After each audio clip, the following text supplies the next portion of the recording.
Kembali lagi di Cahaya Hati Indonesia Ramadan. Dan alhamdulillahirrahmanirrahim, saat ini kita sudah bersama guru kita Al-Habib Nabil Al-Musawa dengan subtema kita ganjaran dunia akhirat ketika berhusnuzon. Assalamualaikum ya Habibi.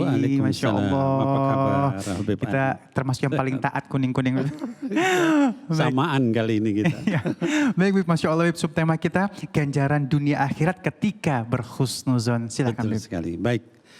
Bismillahirrahmanirrahim. Alhamdulillah. Alhamdulillahilladzi allafa baina qulubina fa asbahna bi ni'matihi ikhwana. Assalatu wassalam ala sayyidil mursalin wa ala ummahatil mu'minin wa ala ahli baitihi at-tayyibin wa ala ashabihi al-mardiyin wa alaina wa man ittaba'ahum bi ihsan ila yaumiddin. Amin ya rabbal alamin. Hadirin wal hadirat, para pemirsa Cahaya Hati iNews dimanapun berada, mudah-mudahan di dalam bulan Ramadan yang penuh berkah ini kita diberikan rahmat oleh Allah Subhanahu wa taala, diberikan maghfirah oleh Allah Subhanahu wa taala, dan dijauhkan dari api neraka. Amin ya Allah ya rabbal alamin. Tema kita pada hari ini tadi kita dengarkan para guru-guru kita yang mulia dan dimuliakan oleh Allah Subhanahu wa taala. Ada Syekhna Fahmi Salim, ada Syekhna Abi Maki, ada Syekh Ali Jabir. Hafidhahumullah jami'an, mudah-mudahan Allah Subhanahu wa taala senantiasa menjaga mereka semua. Ini Habib Nabil tinggal nutup doa aja. Udah dari tadi dibahas semua ini. Insyaallah ya saya akan menyampaikan, hadirin wal hadirat yang dimuliakan Allah, berkaitan tentang apa kira-kira pahala yang didapat oleh orang yang berhusnuzon kepada Allah. Karena tadi kita sudah mendengarkan banyak sekali ayat-ayat, lalu juga hadis Rasulullah SAW. Tidak ada salahnya kalau saya ingin bercerita. Ya, mudah-mudahan cerita ini membawa makna yang dalam di dalam hati kita. Ada satu kitab, judul kitab itu Az-Zuhud, ya, karangan Al-Imam Ibnul Mubarak rahimahullah ta'ala anhu, ulama besar ya pada zaman dulu, beliau sebelum masanya Al-Imam Syafi'i rahimahullah.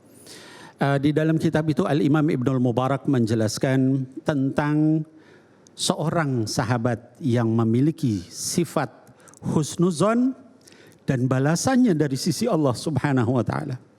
Disebutkan hadisnya diriwayatkan oleh Anas bin Malik radhiyallahu an, yang menyatakan bahwa pada suatu ketika mereka sedang duduk-duduk ya di dalam Masjid Nabawi dengan Nabi Muhammad sallallahu alaihi wasallam. Kemudian dalam keadaan seperti itu tiba-tiba Sayyidina Muhammad sallallahu alaihi wasallam melihat kepada pintu masjid, ya. Kemudian kata beliau, akan masuk seorang ahli surga ke dalam masjid ini. Maka serentak orang yang ada di dalam ruangan itu, di dalam masjid itu menoleh semua ke pintu masjid. Siapa orang yang dibilang ini masuk surga? Ahli surga bahkan. Lalu tiba-tiba datang seorang laki-laki yang masuk dengan jenggotnya yang basah bekas wudhu, terus tangan kirinya menenteng sendalnya. Orang biasa saja, Ustadz Ali. Jadi bukan tokoh sahabat, bukan orang yang dikenal dan sebagainya. Siapa orang ini? Lalu karena melihat orang biasa saja, maka mereka kemudian ngobrol lagi, ya. Keesokan harinya pada waktu yang sama, Nabi Muhammad SAW berkumpul lagi dengan para sahabatnya. Seperti kemarin lagi, ya, tiba-tiba Rasul menoleh ke arah pintu lalu bilang, ini akan masuk seorang ahli surga. Sampai hari ketiga. Ketika hari ketiga ada seorang sahabat yang namanya Abdullah ibni Amir ibni As radhiyallahu anhuma, ya. Beliau penasaran. Ini kok orang biasa ini kenapa dia dibilang sampai 3 kali Rasul SAW. Kalau sudah Rasul katakan ini masuk surga, berarti dia masuk surga gitu. Hak, ya, tidak ada kemungkinan salah. Maka kata Sayyidina Abdullah bin Amr bin As, wahai fulan, katanya, wahai si Anu, boleh nggak saya izin nginep ke rumah? Ya. Lalu kata orang itu boleh. Di dalam budaya Arab itu, Ustadz Ali, kalau misalnya nginep orang bertamu itu 3 hari. 3 hari itu nggak boleh ditanya. Ini tujuannya apa dan sebagainya. Pokoknya datang diberikan makanan, minuman, tempat menginap sampai 3 hari. Ya. Lalu Sayyidina Abdullah bin Amr bin As nginep di situ. Dia nginep tujuannya ingin ngelihat apa sih amal orang ini. Yang tadi sampai dibilang 3 kali masuk surga. Doa Rasul sampai 3 kali, Masya Allah. Ya. Lalu dia lihat malam hari ketika dia nginep nggak ada sesuatu yang aneh. Mungkin orang ini semalam suntuk tahajud tidak bangun tidak tidur. Ternyata enggak. Ya. Dia cuman kalau sesekali dia bangun dia beristighfar, astagfirullah, astagfirullah. Lalu tidur lagi. Ditunggu sampai dia sama Sayyidina Abdullah bin Amr bin As sampai jam 10 malam. Mungkin dari jam 10, 2/3 malam dia tahajud. Bangun begitu, astagfirullah, astagfirullah. Tidur lagi. Ya. Mungkin tengah malam, enggak juga. Sampai akhir malam baru dia bangun. Kata Abdullah bin Amr bin As, kalau kayak begini, kalau bahasa kita gue juga bisa. Gue juga tiap hari melakukan gitu kan. 1/3 malam itu biasa sahabat melakukan gitu. Kebanyakan sahabat bahkan setengah malam kalau tahajud itu. Ya. Ada yang 2/3 malam. Ya. Seperti Sayyidina Abu Bakar As-Siddiq radhiyallahu anhu. Nah kemudian akhirnya setelah 3 hari dia lihat tidak ada yang aneh, terus dia pamit. Terus dia bilang sebelum pamit, saya ini kesini karena Rasul SAW menyampaikan begini dan begini tentang Anda. Tapi setelah 3 hari saya lihat nggak ada yang istimewa dalam amal Anda, jadi saya pamit katanya. Terus kata orang itu, ini Ustadz Ali yang luar biasa. Orang ini kemudian bilang kepada Sayyidina Abdullah bin Amr bin As, memang saya adalah seperti ini yang Anda lihat. Cuman ada satu hal, nah ini yang luar biasa. Para pemirsa mohon didengar, apa kata orang ini? Dia bilang, saya seumur hidup saya tidak pernah suuzon terhadap seorang pun. Ketika ada orang diberikan nikmat, saya yang pertama bersyukur untuk dia. Ketika ada orang diberikan musibah, saya yang pertama berdoa untuk dia. Nggak ada dalam hatinya buruk sedikit pun sama satu orang pun. Kata Sayyidina Abdullah bin Amr bin As, hakada, rupanya ini yang bikin dia itu kemudian dibilang dia ahli surga. Jadi hadirin wal hadirat yang dimuliakan Allah, jangan kita anggap remeh husnuzon ini. Orang tadi bahkan tahajudnya biasa, amal lainnya biasa, cuman dia punya satu keistimewaan. Gak pernah dia punya jelek hati sama satu orang pun.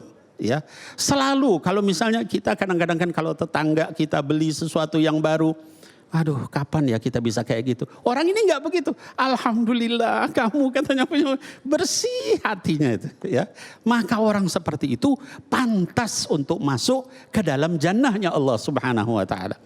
Nah maka hadirin wal hadirat yang dimuliakan Allah Subhanahu Wa Taala, itu salah satu keutamaan daripada husnuzon billah. Ya, kita berhusnuzon kepada Allah, husnuzon juga binnas ya kepada manusia, karena orang yang husnuzon itu bersih hatinya.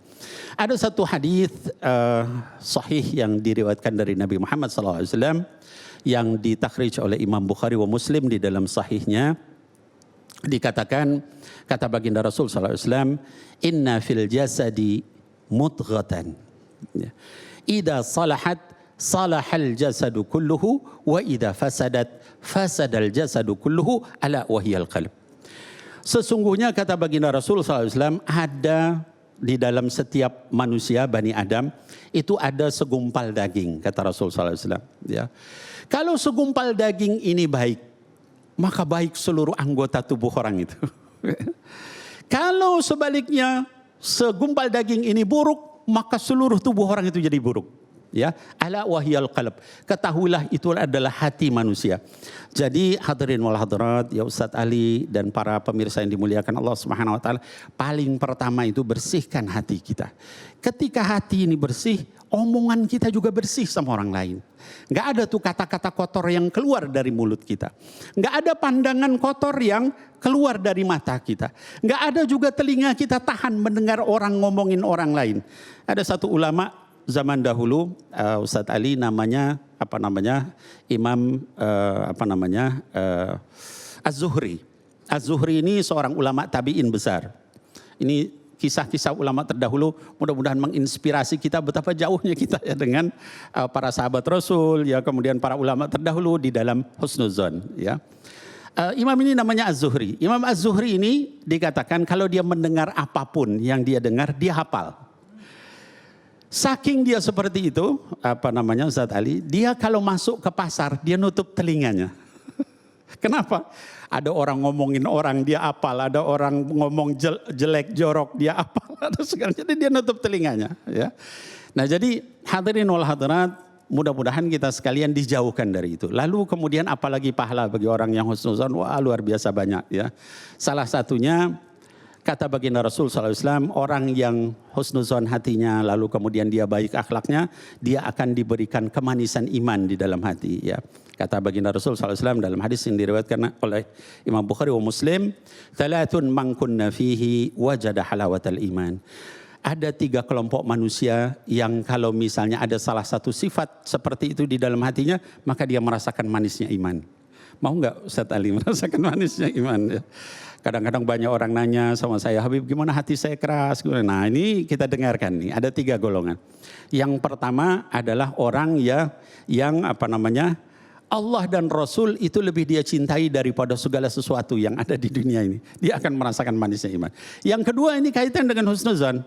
Kata baginda Rasul SAW, yaitu orang yang saling mencintai karena Allah. Ya. Orang yang orang yang mencintai seseorang ya hanya karena Allah Subhanahu wa taala. Jadi seringkali kita berteman misalnya sama saya dengan Ustadz Ali, sebabnya apa? Oh, karena sama-sama di cahaya hati. Mulai sekarang kita jangan begitu. Kita berteman karena Allah. Saya berteman, siapa tahu Ustadz Ali doakan saya.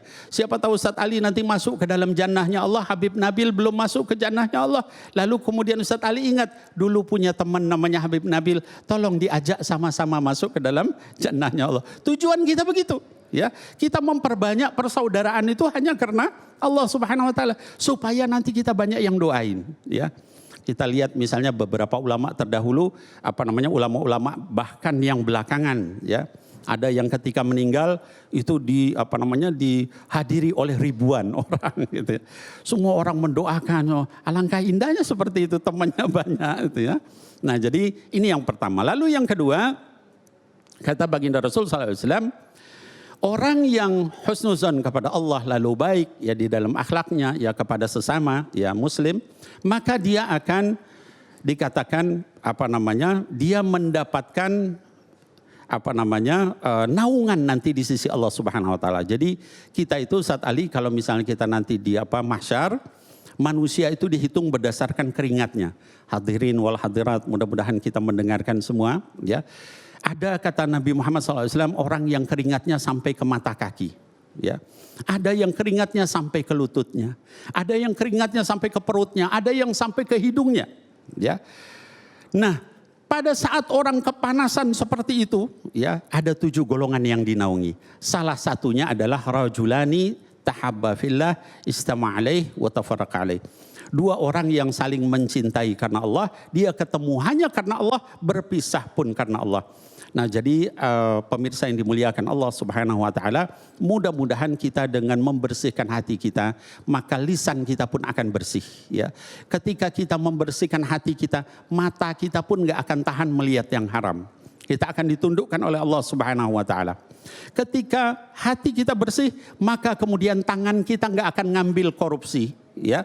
Tangan kita pun juga tidak akan menyentuh yang diharamkan Allah Subhanahu wa taala. Kaki kita pun begitu sehingga seluruhnya terjaga. Mudah-mudahan kita sekalian diberikan oleh Allah Subhanahu wa taala kebersihan hati, kebersihan jiwa, kebersihan pikiran sehingga seluruhnya menjadi bersih. Amin ya Allah ya rabbal alamin. Masya Allah, terima kasih Habibi ilmunya ya.